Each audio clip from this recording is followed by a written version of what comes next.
third generation ranged from 1965 to 1971. Just like previous generation, the key component was in first generation, that was vacuum tubes. In second generation, it was transistor, and coming to third generation, it is integrated circuit. If you can see on your screen, there is a chip. This chip is known as integrated circuit. ये chip इन generally आपके जो green colour की plates होती हैं या जो electronic components होते हैं उनके ऊपर इन चिप्स को सोल्डरिंग मशीन से सोल्डरिंग कर दिया ताकि इसके अंदर जो इंस्ट्रक्शंस हो वो इजीली फॉलो कर।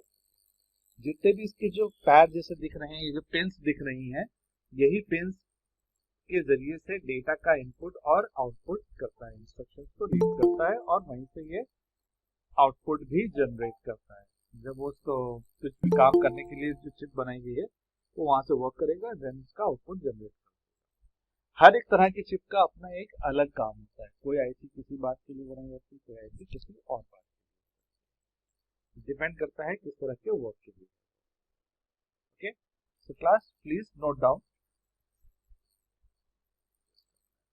So third generation main component was transistor. Main component was integrated circuit, which replaced transistor. Okay, this was integrated circuit. IC, it's also known as IC. Here is a symbol, or here is a photograph of IC, if you can see. Okay, this is basically soldered on motherboard or any PCB. PCB means printed circuit board. I'll just change the color of them.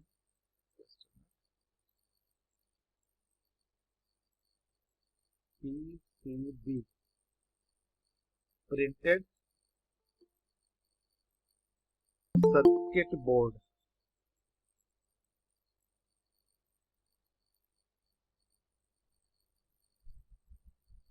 So printed circuit board is a board or a plate. In generally it comes in green color. Green हरे रंग की होती है। उसके ऊपर सारे के सारे कंपोनेंट्स को सेट किया जाता है। अगर आपके पास कोई ट्रांजिस्टर रहा हो, अगर टूटा हो, तो उसमें जो ग्रीन कलर की प्लेट निकलती है, या कंप्यूटर में जो मदरबोर्ड होता है, वो जितनी भी चीजें होती हैं वो सब पीसीबी कहलाते हैं, क्योंकि उसके ऊपर आपकी डेटा बसेस प्रिंटेड रहती हैं, या फिर आपके इंस्ट्रक्शंस को लाने ले जाने के लिए लाइंस प्रिंटेड होती है, इसलिए उसको प्रिंटेड सर्किट बोर्ड कहते हैं। इनफैक्ट आपका जो मोबाइल होता है उसके अंदर भी जो चिप्स लगती हैं या जो बोर्ड लगता है वो भी एक तरह का पीसीबी है।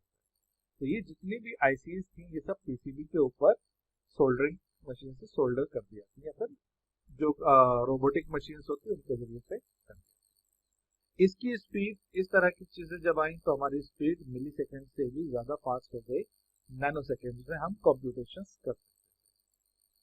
थर्ड थिंग, हमारे पास में हाई लेवल लैंग्वेज है। हाई लेवल लैंग्वेज आपका इससे पहले जो लैंग्वेजेस थी उनमें कोड्स याद रखना बड़ा मुश्किल था, इसीलिए जो हमारे पास हाई लेवल लैंग्वेज बनाई गई that was more of English like language.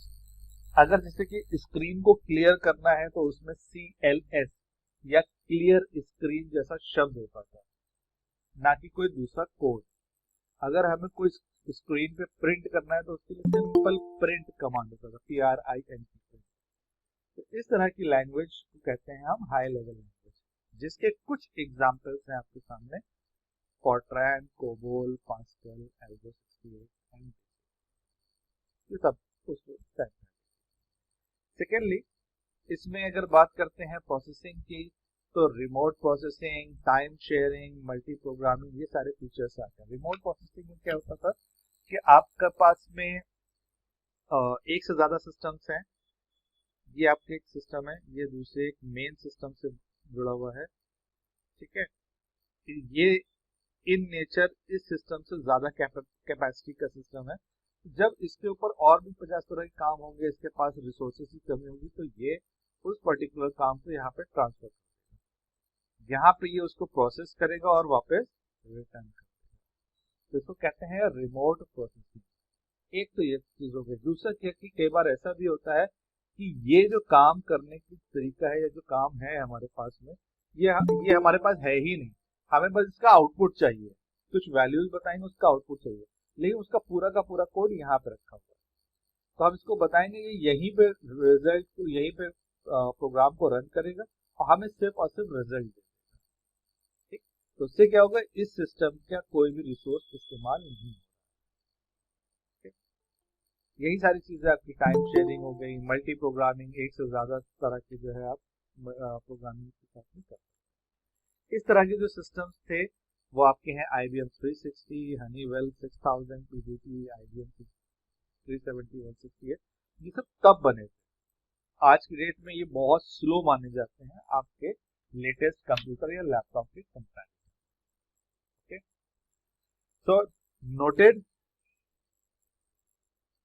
Yes, sir. Okay, good. Yes. Yes, sir. Yes, sir. Good.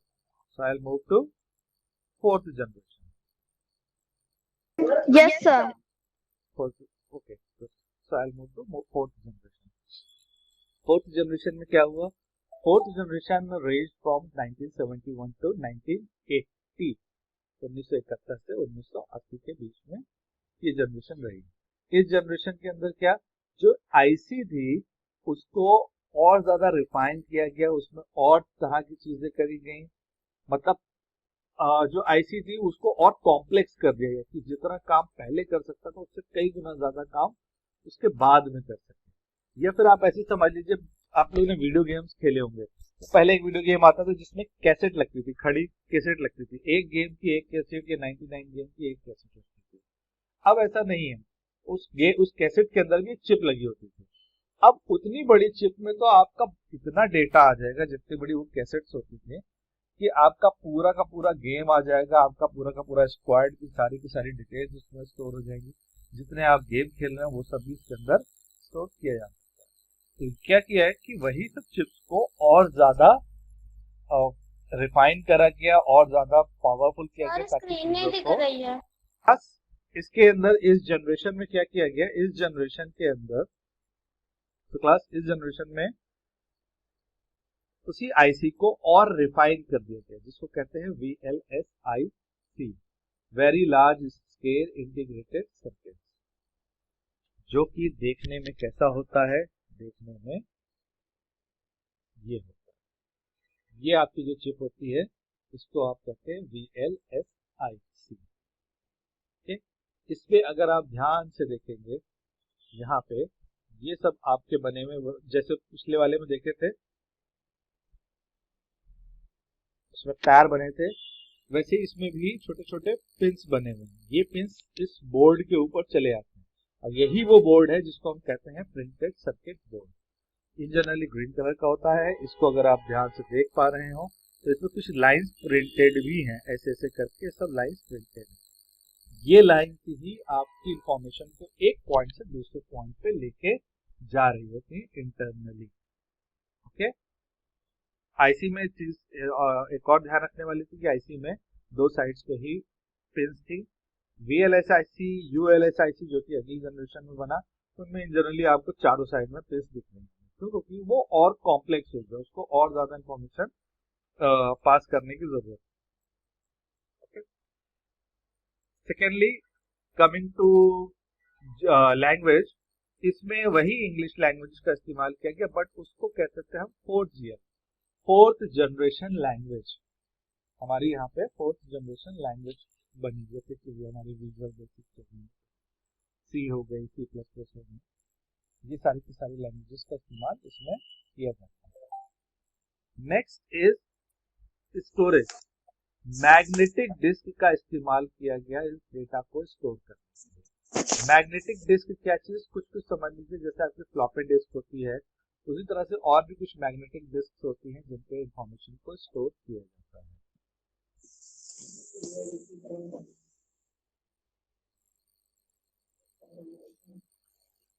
ये आपकी फ्लॉपी डिस्क आज की डेट में ये चलन में नहीं है, कि आज की डेट में ये यूज में। आप स्क्रीन को बेटा अपना उस पर एडजस्ट करिए, जो आपने नाम आ रहा होगा MTS पब्लिक स्कूल, 2 आ रहे होंगे, एक एक दोनों पे क्लिक करके देखिए, आपको मिल जाएगा। आपका जो फ्लॉपी डिस्क है आज की डेट में यूज इसलिए नहीं होती क्योंकि ये एक बहुत ज़्यादा रिलायबल सोर्स ऑफ स्टोरेज नहीं था, प्लस इसकी कैपेसिटी भी बहुत ज़्यादा नहीं है। दूसरा ये कि अगर इसको आप इंफॉर्मेशन इस पर स्टोर करने जाते थे तो बहुत टाइम लगाता था वैल्यूज को लिखने में, और पढ़ने में भी टाइम लगा देता था। मीन्स क्या कि इसमें क्या क्या चीज़ें थी, जो आपकी आईसी थी उसको और ज़्यादा रिफाइन किया गया, उसको और ज़्यादा पावरफुल किया गया। जनरेशन, फोर्थ जनरेशन इंट्रोड्यूस करी गई, स्टोरेज मैग्नेटिक डिस्क आपकी इंट्रोड्यूस हुई, एंड यही वो ईयर्स था या यही वो जनरेशन का स्टार्टिंग था जब आपके पास में एप्पल कंप्यूटर भी लॉन्च हुआ। एप्पल 1 एंड एप्पल 2 स्टार्ट हुआ है तब से। ठीक है, नोटेड? सबने नोट कर लिया? Yes sir. Okay, yes sir. Yes sir. So moving to next slide. Fifth generation, पांचवी जनरेशन, जो कि हमारी जब से स्टार्ट हुई तब से लेके अभी तक की, means 1982 till now. This is the largest in terms of years. जब से आपका 1980 से लेके अभी तक के, तो आप मोटा मोटा 40 साल मान लीजिए। 1980 से 2000, 2000 से 2020, 40 साल ये हो गए। तो इस जनरेशन में क्या हुआ है, इस जनरेशन में जो आपकी ULSIC है वही, उसी को रिफाइन करते जा रहे हैं। जो आपकी ultra large scale integrated circuit बनाया उसको एडवांस करते जा रहे हैं। मतलब चिप वही है, अब उससे ज्यादा छोटा साइज भी कितना करेंगे, बहुत छोटे छोटे चिप के साइज भी हो जाते हैं। तभी आपका लैपटॉप बहुत छोटा हो जाता है। इनफैक्ट आपका जो मोबाइल है वो इस साइज में इतना क्यों होता है, क्योंकि आपके सर्किट चिप को बहुत ही स्मॉल साइज में बनाया जाता है। इसके अलावा इसमें बहुत इंपॉर्टेंट चीज को इंट्रोड्यूस किया गया जिसको कहते हैं AI, means artificial intelligence.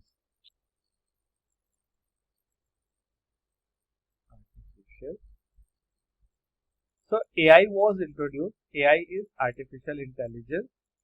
Artificial intelligence क्या होता है? Okay, coming back to AI.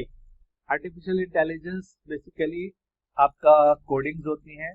यहाँ पे क्या होता है कि इस चीज से हम बचने की कोशिश कर रहे हैं, जो हम लोगों ने देखा था कि कंप्यूटर के पास में अपना दिमाग नहीं होता है। तो कंप्यूटर को यहाँ पे क्या दिया जा रहा है, नकली दिमाग दिया जा रहा है प्रोग्राम के जरिए से। बट अगेन वो है तो प्रोग्राम ही, उसके पास अपनी सोचने समझने की शक्ति तो है नहीं। क्यों नहीं है? क्योंकि अगर कोई बाउल रखा है, सपोज एक जैसे घर में भी होता है, रोटी बनी, तवा गर्म होता है, तवे के ऊपर हाथ नहीं लगाते। हो सकता है बचपने में कभी किसी ने हाथ लगा दिया हो तो उसको पता चल गया कि अगर नहीं, ये खाना बनाने के बाद तो इस टाइम में गर्म रहता है काफी देर तक, इसलिए इसको छूना नहीं है। वो आपने क्या किया, वो आप, चूंकि आप ह्यूमन है इसलिए आपको वो चीज हमेशा के लिए याद होती है। लेकिन कंप्यूटर को ये चीज बिल्कुल भी नहीं पता है। अगर यही कोई एक मशीन बनाई जाए जिसमें कहा जाए कि जगह ओके खाना बन चुका है, अब ये तवे को यहाँ से मूव करना है, तो क्या करेगा कि उसमें उसको अगर कहा कि बीच से पकड़ लेना है या उसको गर्म पोर्शन से पकड़ना है या प्लेट के पास से पकड़ना है, तो वहां से पकड़ लेगा। उसको उस बात से कोई मतलब नहीं कि वो गर्म है या ठंडा है, वो तो हमारे लिए फर्क पड़ेगा। अगर वो हमारे हाथ जल रहे होंगे इसलिए हमको मालूम है, हो सकता है कि उस रोबोट का भी हाथ जल जाए, खराब हो जाए, लेकिन उसको तब भी फर्क नहीं पड़ेगा। अगली बार उसका हाथ चेंज भी कर दिया गया और उससे दोबारा कहा गया नेक्स्ट टाइम पे उठाने को, तो फिर वही काम करेगा। क्यों? क्योंकि उसके प्रोग्राम में यही चीज लिखी हुई है, सेम चीज उसके प्रोग्राम में लिखी हुई है, वो याद नहीं कर सकता। Although there is a concept which is coming in picture जिसको कहते हैं मशीन लर्निंग।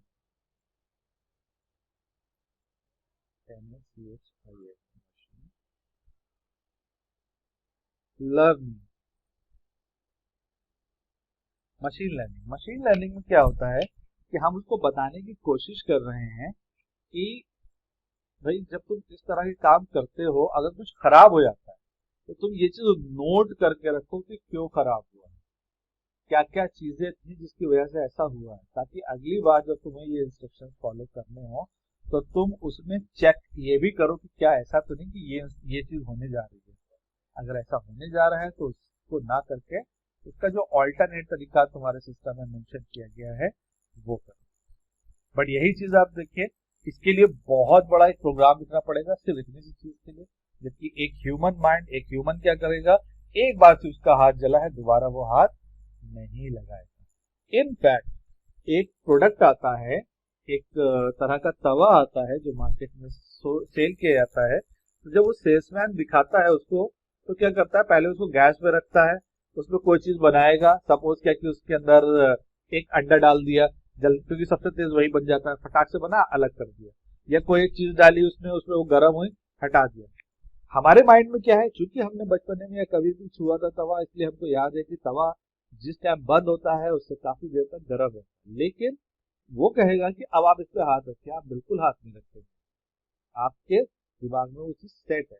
लेकिन एक नए तरीके का प्रोडक्ट बनाया गया, एक मेटल बनाया गया जो कि जैसे ही गैस ऑफ होती है वो फटाक से ठंडा हो जाता है, वो हाथ रख करके आपको खुद दिखाएगा सेल्समैन कि देखिए जैसे ही ये बंद हुआ फौरन ये ठंडा हो जाएगा। जब वो एक बार हाथ रख लेगा तब आप उस पर भरोसा करेंगे कि अच्छा ठीक है, तो आप धीमे से छू के देखेंगे वो ठंडा है। तो ये क्या है, यही एक डिफरेंस है ह्यूमन माइंड में और artificial intelligence. Okay, next point is KIPS, knowledge based information processing system. और कुछ नहीं है ये, किप्स ही मशीन लर्निंग, जिसमें हमने पूरी उसकी नॉलेज फीड कर दी कि इस तरह की चीजों को करने, मतलब हर बार जरूरी थोड़ी नहीं कि हम रोबोट को बनाने के बाद उसका हाथ जलवाएंगे तब उसको हम प्रोग्राम देंगे, नहीं, हमारे पास तो हमको मालूम है कि हाँ ये चीजें हैं, ये सब पॉसिबिलिटीज हैं, ऐसा हो सकता है, इसलिए हम वो सारी चीजें पहले से उसके प्रोग्राम में सेट कर देंगे, पूरा एक नॉलेज सिस्टम बना देंगे, उस प्रोग्राम का नॉलेज सिस्टम बना देंगे कि अगर इस तरह का काम करने जा रहा है तो ये चीजें चेक करें, अगर ड्राइव करने जा रहा है तो ये चीजें उसे चेक करें, अगर जो है खाने बनाने के लिए खड़ा हुआ है तो ये चीजें चेक करें, ये सारे काम कर रहे हैं। Since this generation is going on, तो हम ये नहीं कह सकते कब तक चलेगी, क्या क्या इसमें और बनेगा क्या नहीं बनेगा, but we have seen so many things like super computers, latest robots, super computers हम लोगों ने देखे इस जनरेशन में, लेटेस्ट रोबोट्स देखे, ये सारी चीजें हम लोगों ने देखी हैं इस जनरेशन के अंदर। इसके अलावा हम लोगों ने क्या देखा है, हम लोगों ने देखा है आपका स्मार्टफोन्स,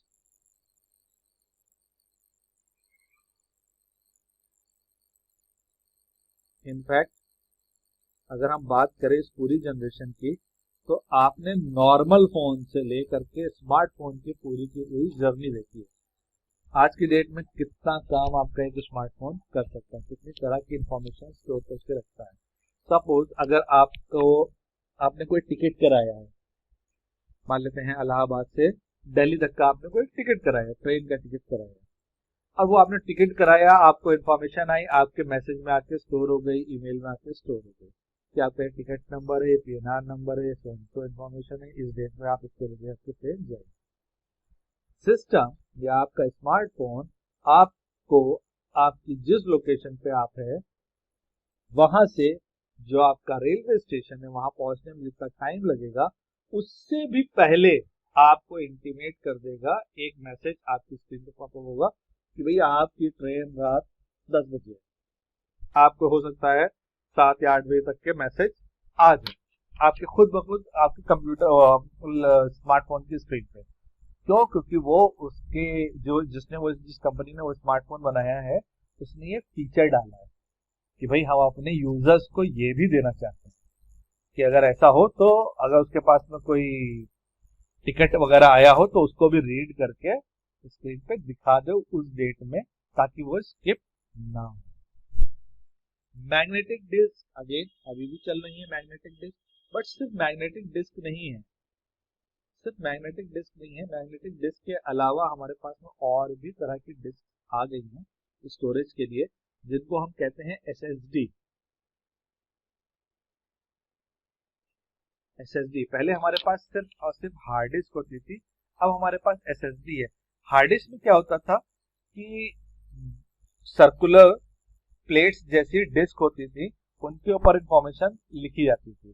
जैसे ग्रामोफोन की प्लेट होती है, ग्रामोफोन की डिस्क होती है, लेकिन छोटे फॉर्म में, छोटे साइज में होती थी। SSD में ऐसा कुछ भी नहीं होता। SSD आपकी चिप बेस्ड होती है। जैसे आपने VLSIC देखी या ULSIC जिस तरह की होती है, समझ लीजिए कुछ कुछ वैसे ही आपकी SSD होती है।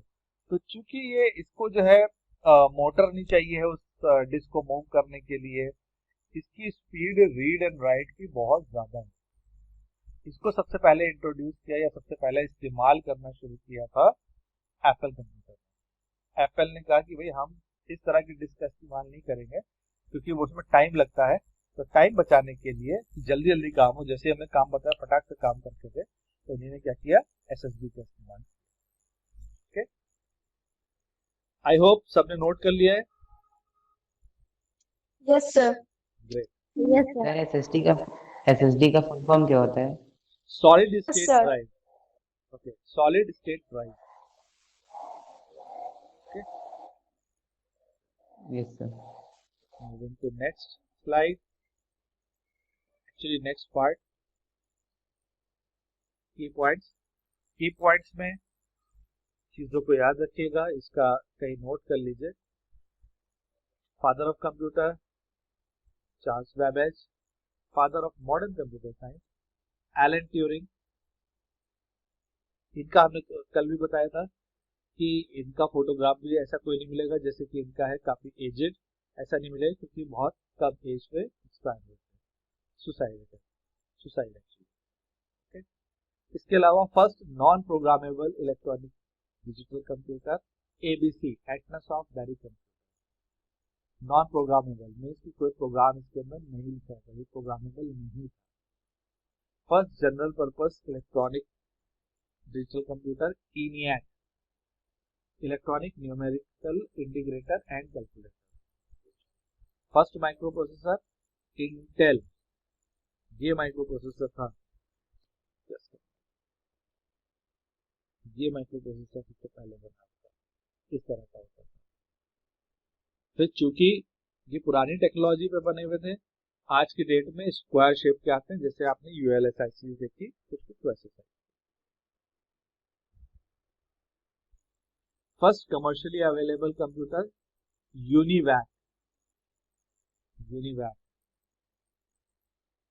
Universal automatic computer, UNIVAC, UNIVAC।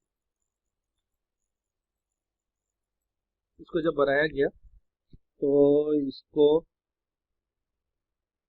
In fact इसको जो शक्ल दी गई कुछ कुछ ऐसी दी गई कि कंप्यूटर मतलब ऑफिस टेबल जैसा ही इसका पूरा लुक दिया गया, ताकि इसके सामने कोई भी बैठ के, एक देखिए कीबोर्ड टाइप की कोई चीज बनी हुई है या टाइपराइटर उसको कह लीजिए, तो उसके ऊपर वो इंफॉर्मेशन फीड करते थे, तब उसका सारा काम होता था। और वो जो जितना भी काम होता था, जो आज की डेट में आपका एक बॉक्स के अंदर होता है या लैपटॉप के अंदर होता है, वो देखिए कितना बड़ा एक मशीन होती थी उस टाइम पे, कि सब सारा काम करने के लिए आपको वहाँ पे अलग अलग बटन को प्रेस करना है, क्लिक करना है, या किसी चीज को कहीं से निकाल के दूसरी जगह इंसर्ट करना है, तो ये सारे काम।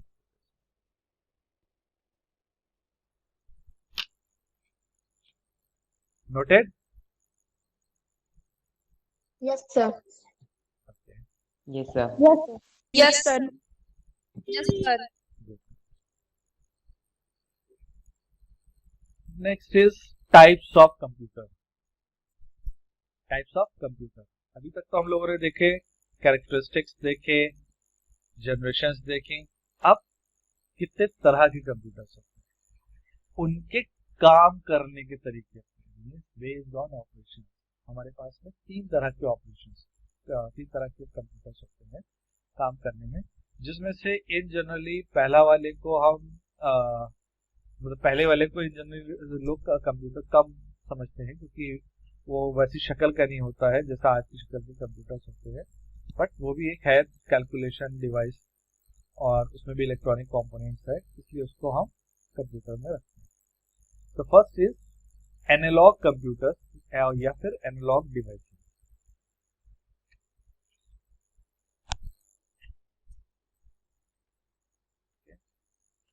ये डिवाइसेस इन जनरली आपकी रेगुलर कंप्यूटर की शक्ल में नहीं होती हैं, ना ही उनको कीबोर्ड वगैरह से ऐसा कुछ खास इनपुट चाहिए होता है। क्यों? क्योंकि ये सब इनको जो वैल्यूज चाहिए हैं या इनको इनपुट जो चाहिए वो चाहिए फिजिकल क्वांटिटीज, जैसे कि स्पीड, प्रेशर, भार का प्रेशर, इलेक्ट्रिसिटी वोल्टेज, ये सब जो चीजें होती हैं ये आपका कैलकुलेट करता है, ये सब चीजों पे काम करता है एक एनालॉग कंप्यूटर। जैसे बाइक के अंदर एक मीटर लगा होता है, वो एक तरह की एनालॉग डिवाइस है कि कितनी स्पीड से बाइक चल रही है, कितना उसमें तेल बचा हुआ है। ठीक है, जो कुछ बाइक्स होती हैं वो तो एक्चुअली बहुत ही बेसिक तरह से काम करती हैं मैकेनिकल वे में, जैसे उसका फ्यूल टैंक होता है वो काम करता है। कुछ बाइक्स के अंदर क्या करता है, वो डिजिटली काम करता है कि भाई उसके अंदर वो ऐसा पार्ट लगा होगा जो उसके वेट या उसके हाइट से बता जाए कि भाई इसमें इतना फ्यूल बचा हुआ है। तो इसमें सबसे इम्पोर्टेंट चीज ये नोट कर लीजिएगा कि इसमें जो डेटा आता है, जो हमारा इनपुट से आईआर, जो हमारा आईपीयू साइकिल का प्रिंसिपल है, उस आईपीयू साइकिल के प्रिंसिपल में ये हमारा आई होता है, ये हमारा आई होता है, और आउटपुट भी हमारा कुछ कुछ इसी तरह का होता है। ये कोई एक मीटर गेज होगा या फिर कोई बटन, कोई कलर के लाइट्स वगैरह होंगी, वो सब चीजें होती हैं हमारा एनालॉग कंप्यूटर के अंदर। इसके एग्जांपल्स क्या हो गए, जैसे कि रेस ट्रैक होती है, रेस ट्रैक पे जो गाड़ियां भाग रही हैं वो कितनी स्पीड से भाग रही हैं। इनफैक्ट अब तो ये टेक्नोलॉजी, इसकी बहुत ही छोटा फॉर्म टेक्नोलॉजी का रोड पे भी लगा दिया गया है। रोड पे रोड कैमरास जो ट्रैफिक पुलिस वाले यूज करते हैं, अगर आपने रेड लाइट जंप करी है तो फोटो क्लिक हो जाएगा और आपको ऑटोमेटिकली मैसेज आ जाएगा कि भाई आपका चालान कर दिया। इसके अलावा इसको यूज करते हैं क्रिकेट में कि जो बॉल फेंकी है वो कितनी स्पीड से फेंकी है, और जो दिखाते हैं ना कि पिच पे कहाँ कहाँ पे बॉल टप्पा खाई है या किधर किधर की डायरेक्शन में उसने हिट किया, वो सारा काम किससे हो रहा है, वो सब इस तरह की मशीनों से हो रहा है, एनालॉग तरह की मशीन। ठीक है, इसके अलावा और कहाँ इस्तेमाल हो सकता है, इसके अलावा आपकी फूड इंडस्ट्री या फिर आपका जो खाने पीने की चीजें हैं या इस तरह की चीजें हैं वहां पे इस्तेमाल होता है कि भाई जो हम यूज कर रहे हैं, जैसे कि सपोज मिल्क है, अगर मिल्क एक जगह से दूसरी जगह ट्रांसफर किया जा रहा है तो उसमें कितना परसेंटेज क्रीम है, कितना परसेंटेज अगर कुछ वाटर मिलाया गया है या कोई भी तरह का फ्लूइड है या कोई भी तरह की चीजें खाने की, तो उसमें वो उसके रॉड्स इंसर्ट करते हैं, उससे वो रीडिंग दे देता है कि भाई इसमें इसी तरह के चीजों को मिलाया गया या इसी तरह की चीजें इसके अंदर हैं। इनफैक्ट केमिकल इंडस्ट्री में भी इसका बहुत ज्यादा इस्तेमाल होता है। ठीक है, नोटेड।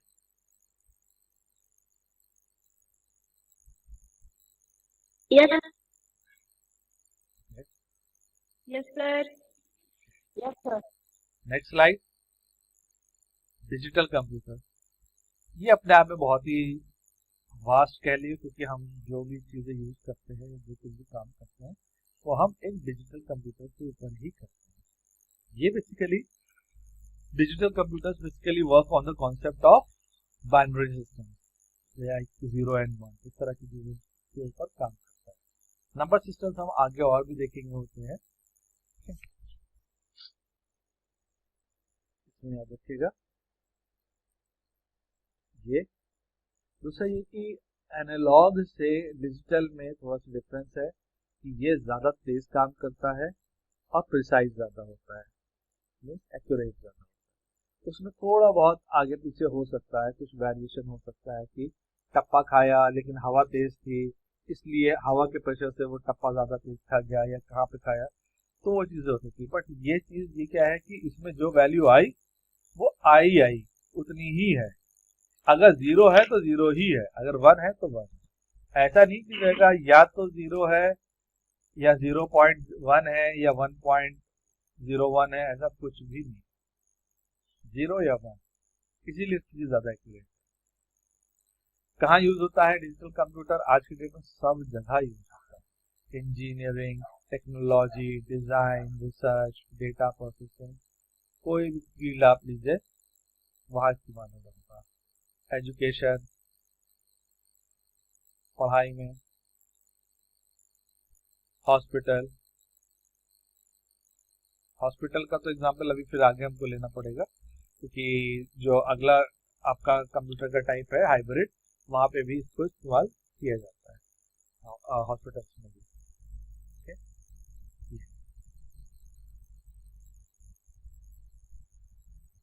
जो आपके डेस्कटॉप्स आप देखते हैं, जिस भी तरह के डेस्कटॉप देखते हैं,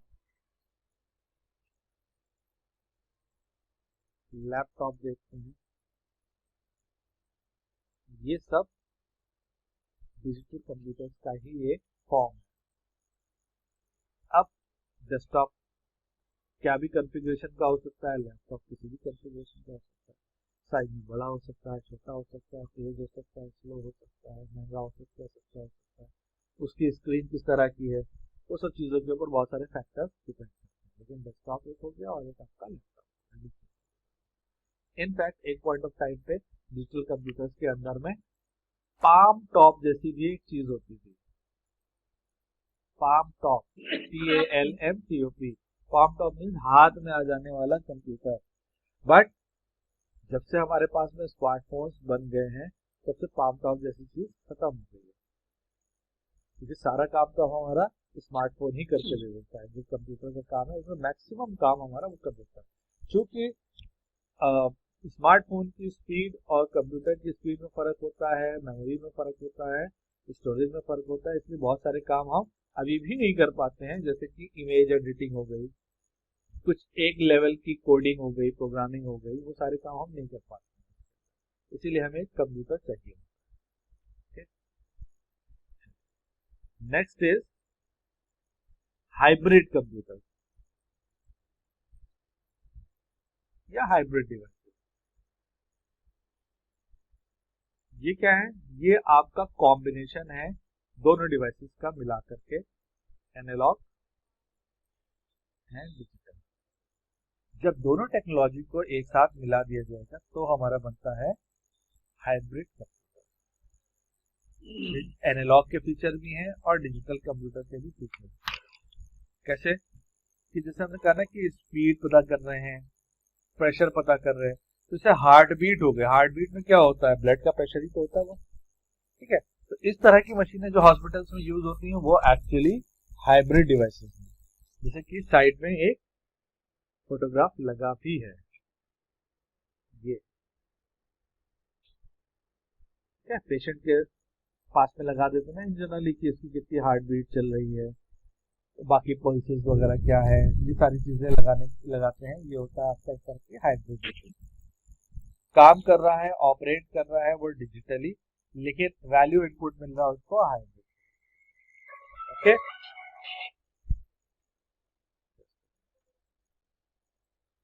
इसके अलावा और कहाँ यूज हो सकता है हाइब्रिड कंप्यूटर? हाइब्रिड कंप्यूटर आपका स्पोर्ट्स में यूज होता है बहुत ज्यादा। किसी भी तरह का स्पोर्ट्स, चाहे वो आपका क्रिकेट हो, चाहे आपका रेस ट्रैक हो,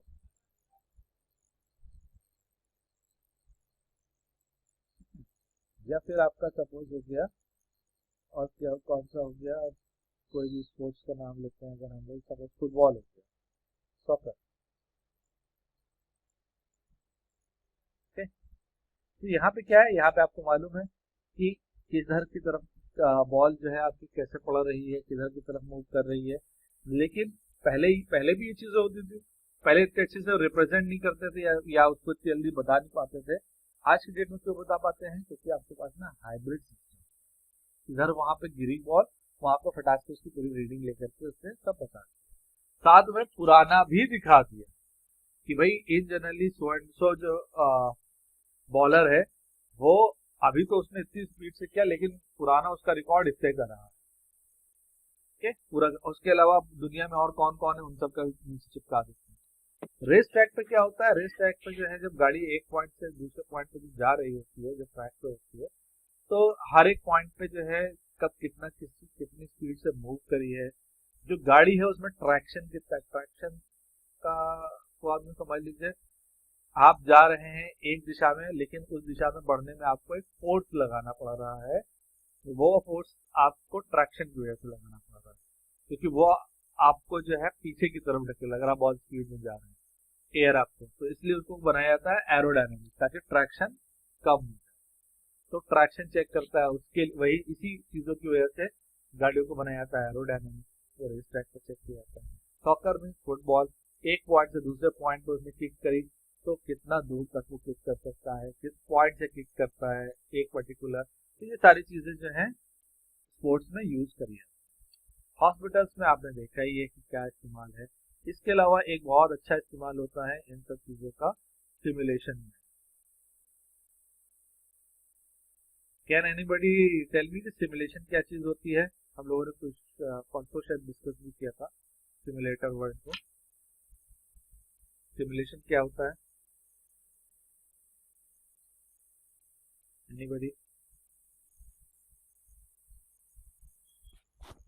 सर किसी चीज को सिखाना, किसी चीज का ऐसा सिस्टम बनाना जिससे हम उसको वो चीज एक्चुअल में होती हुई दिखा सके और सिखा सके। जैसे फ्लाइट के लिए हर बार उसको प्लेन नहीं दिया जाएगा, नए बंदे को प्लेन नहीं दिया जाएगा इतना महंगा, ठीक है, तो इसलिए उसका पूरा एक कॉकपिट डिजाइन होता है जिसमें उसको जब वो बैठता है तो उसको लगता है कि वो उड़ रहा है, बकायदा वही फीलिंग आती है। वैसे ही जब वो लेफ्ट होगा राइट होगा, जैसे हम लोग गेम खेलते हैं ना मोबाइल में, लेफ्ट में गाड़ी जा रही है राइट में, तो उसमें उस पूरी डिवाइस के अंदर उसको पूरा का पूरा फील होगा। क्यों? क्योंकि सॉफ्टवेयर भी चल रहा है, साथ में उसको महसूस भी हो रहा है। पूरी की पूरी जिस कॉकपिट के अंदर है वो उस तरफ बेंड हो जाएगी, मुड़ जाएगी, टेढ़ी हो जाएगी। इसका भी एक एग्जाम्पल आप लोगों ने देखा हुआ है रियल लाइफ में, वो जो लगे होते हैं ना मॉल्स वगैरह में, अलग अलग जगह पे 7D शो, 5D शो, उसमें आप बैठ जाते हैं चेयर पे, सामने शो चल रहा होता है, आपकी चेयर वैसे हिलने शुरू हो जाती है।